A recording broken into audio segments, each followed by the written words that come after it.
It's time for another life and sewing update. Hello and welcome back to Sew Pomona. I'm Rebecca and I'm so glad you're here. On this channel, I love talking about everything fashion and sewing with a focus on travel and capsule wardrobes. Now today's video is going to be a little chatty update on what's going on in my life with my sewing plans and everything in between. Hi everyone, and I hope you're doing really well.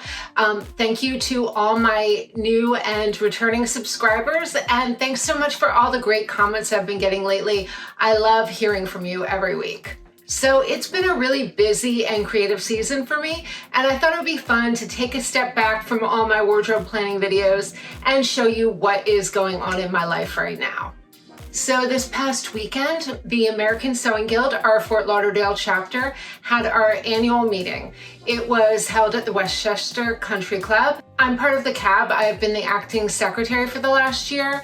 And this was a really fun event to plan for all our members, and we had a really great turnout and so much fun. So this year we had a wonderful guest speaker and teacher, Kathleen Armstrong of Painted Thread Studio, and I'm going to link her website below if you want to go check it out. So she does these beautiful textile inspired paintings and then turns many of these pieces into art quilts that are just gorgeous, and seeing the color and the texture and the drawn line, it is beautiful. And this was so inspiring. She went through her life story, her background, her teaching background, art school days, and it really reminded me of my own art days. Her talk was a blend of textile art and storytelling, and it was wonderful hearing about her journey to become the artist she is today. So this really inspired me. I wanted to get out my paintbrush and try some things I haven't done in a while. I did a ton of painting when I was in art school. Major was in printmaking, so I did a lot of drawing, and I just haven't done as much lately other than doing basic sketches for my own designs, and I really want to get back into that practice. So I did have one other craft I actually want to get into. I bought this new book.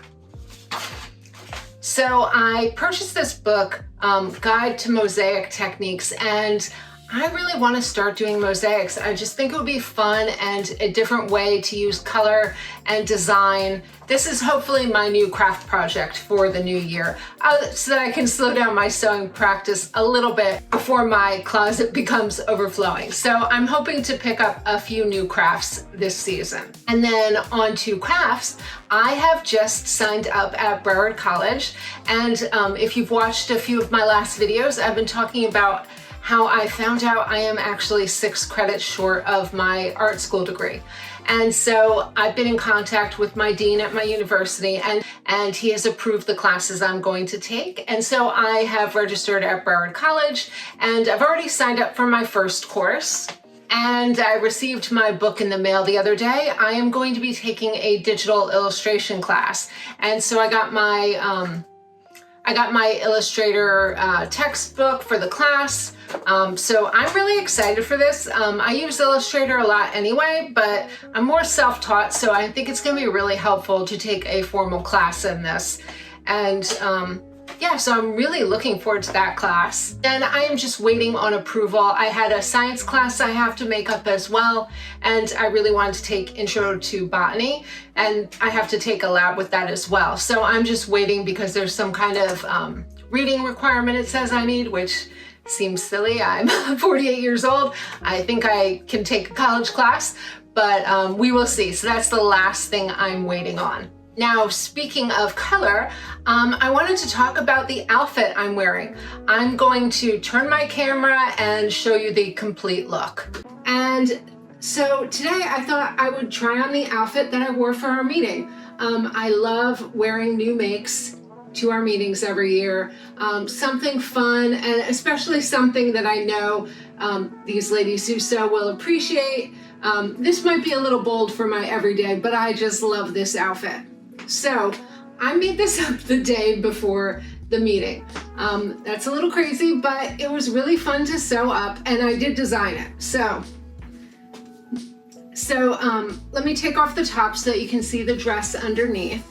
So this is a simple tank top dress. I used my basic bodice for my reversible I used my basic bodice for my reversible tank top, so it's self-lined. The lining just goes to the waistline. And then I added on a skirt draft, which is basically just a, it's a very simple skirt that I added onto it, but I did put some godets in the side.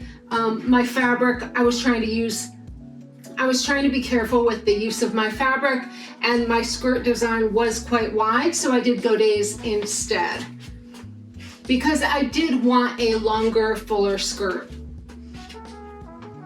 So I think you can see that. I did leave my hems raw. I love this fabric. It's this is a beautiful Lapis colored Modal Jersey, and I just love it. The color is so vibrant, and the jersey is very, very soft. So this is like wearing PJs. It is so comfortable, and I love how the skirt moves. So then, of course, I wanted a piece to go with this, and on my fall and winter inspiration boards, I had a lot of asymmetrical kind of tunics and tops that I was really inspired by, so I drafted one up. This is in a Harbor Blue Micromodal. It's a rib knit. Both fabrics are from Stonemountain Daughter, and I had bought them at the same time. They are slightly different colors, but both colors that I love.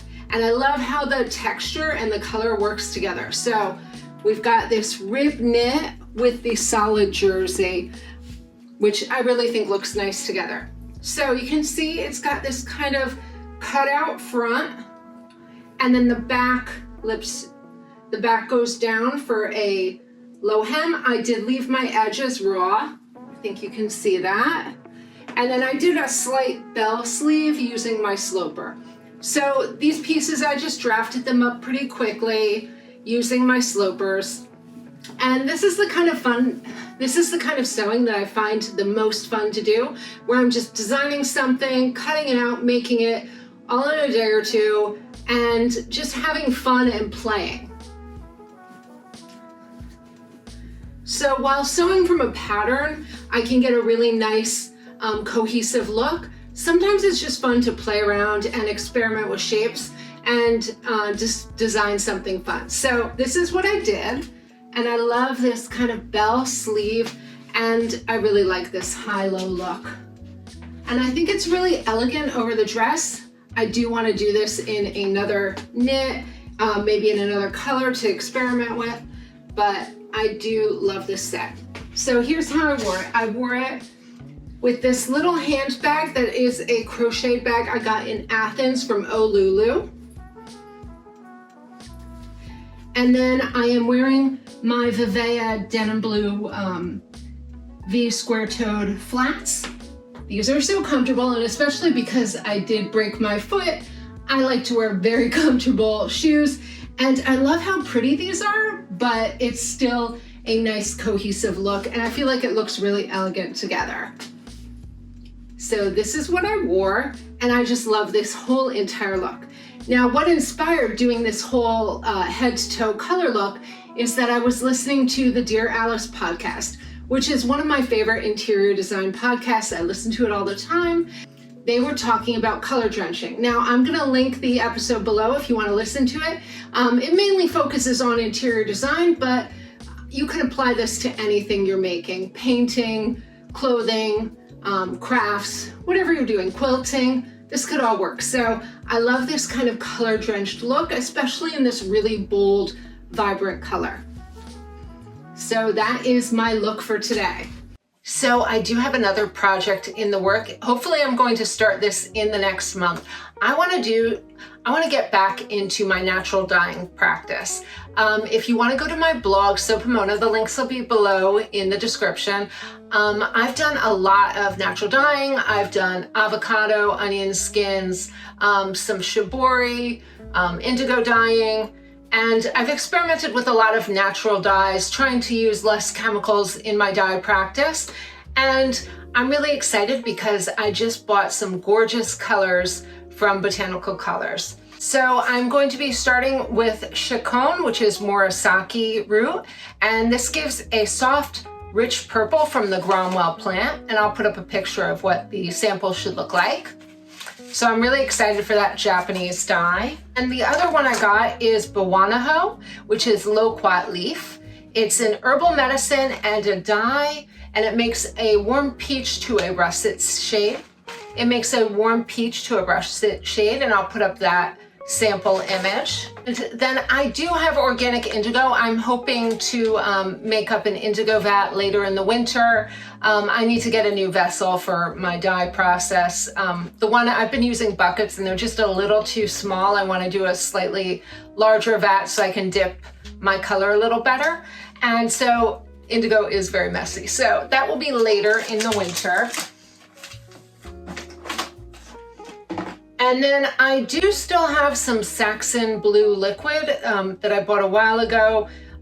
This gives like an aqua to turquoise shade. And I did purposely buy some silk to experiment with because this color doesn't take well to some of the natural fibers like cotton. So this is better for silk and wool, which I don't wear wool very often. So I bought, let's see. So this is a raw silk doll that I purchased. I'll have the fabric links below. So it's a kind of nubby, more cotton-like silk, and I'm hoping this will take the dye really well, and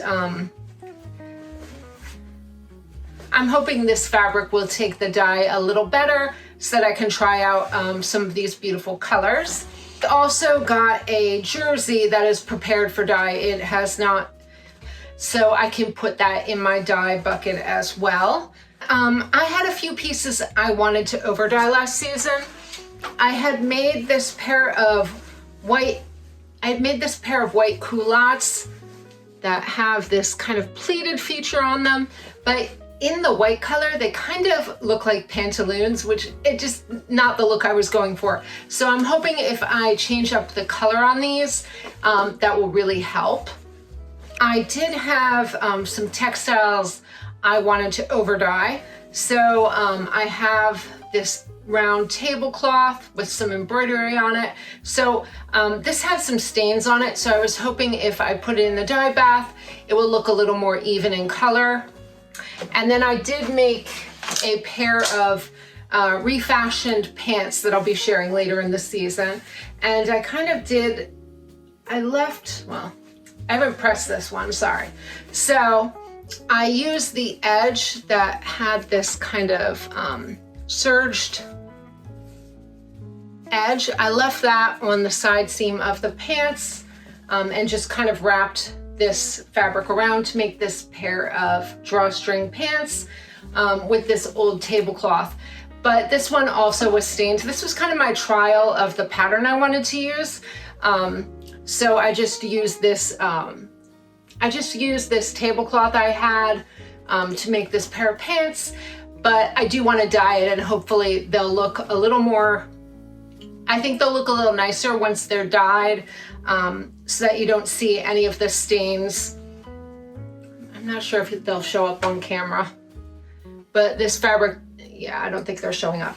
But this fabric did have a few stains in it, which is why I don't mind using old linens in that way. I did have a cute pair of shorts I had made a few years ago. I think this was a Vogue pattern. They've got a little button tab feature. They fit really nicely and they're very cute, but I think because they're white, I don't really tend to pull them out of my closet and wear them in the summer. So I think maybe if I dye them a color, maybe I'll wear them next spring. And then I also have one of the sample caftans I had made for my caftan video, and I wanted to dye this one as well. This is an undyed wall, and so I thought this would take to the dye pot really nicely, and maybe I'll do some pleating treatments or something on this to add some texture to it. I have a ton of avocado pits and shells that I've saved over the last few months whenever we're eating avocados, and I just clean them out after I'm done, put them aside until I collect a large enough sample so that I can do a dye pot out of that. And that usually does a really pretty pale pink color. It doesn't always last the longest, but it's a beautiful color when it's first dyed. It tends to fade to a very pale pink. But I like wearing that color, so that will work perfectly. And then the big news for this video, I have told you I have been looking for a job, so I put in an application to a decorative arts museum locally. So I met with the visitor services manager, and she took me around and showed me the museum. I'm one of the members of the board, and we walked around the museum and I got a great tour. It is so beautiful, all the Chihuly art. Really my dream kind of place to work, just to be surrounded with beauty all day. So we did a Zoom call with the director of the museum, and it was a wonderful interview, and they called me the next day and I got the job offer. So I should be starting next week, which I'm really excited about. So I am going to start on a part-time basis, doing training until the museum opens. It's set to open at the beginning of next month. And so I'm really looking forward to this. I think it's going to be a great experience, and I'm really excited about this new phase of life. And I think this job is going to work perfectly because it will still give me time to finish up that coursework that I'm doing and not feel so overwhelmed. So I will tell you more as that goes on. I just got the call yesterday, but I'm really excited and looking forward to this new job. So thanks so much for listening to this little life and sewing and craft projects update. I hope you enjoyed this video. Come back soon. I have a lot of videos in the works. I'm planning on doing a video on how to design your personal uniform, no matter what your style is. And so I'm going to show my personal uniform as well as a bunch of other types if you don't dress in my particular style. So I'm hoping you'll find that really useful and helpful. And I'm going to do a full blog post on that as well, with some great sewing pattern links for each of the different uniforms. I'm going to be filming that whole dye process so that you can see from start to finish my dye process, the pieces I'm going to sew with the fabric that I dye. So a whole video from start to finish. And I hope that's really inspiring and interesting to you. And then I am planning out a winter wardrobe refresh, and I am going to do my winter sewing plans, as well as a few holiday makes that I have in the works already. All right, that is it for today. I hope you enjoyed this video, and until next time, happy sewing.